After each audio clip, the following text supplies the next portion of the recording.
जी दोस्तों, पाकिस्तान के top quality चपड़े कबूतर, ये बच्चे आपकी आंखों के सामने 10 की तादाद में बच्चे पले हुए हैं।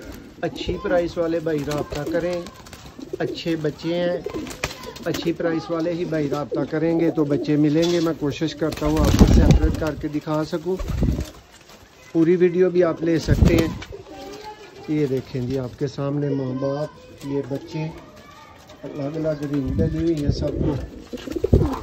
ये आप देखें, बड़े जो हैं वो ज़रा बच्चों को डोमिनेट कर रहे हैं, खड़ा नहीं होने दे रहे वहाँ पे। ये देखें जी बच्चे, ठीक है। 10 की तादाद में दोस्तों बच्चे हैं, 10-15 बच्चे हैं। ये देखें प्योर ब्रीडर चपड़े बच्चे,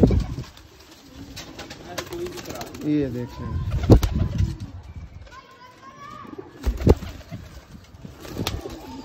फौरी से पहले मिलेंगे, फौरी से पहले मिलेंगे, देर का चक्कर ही कोई नहीं।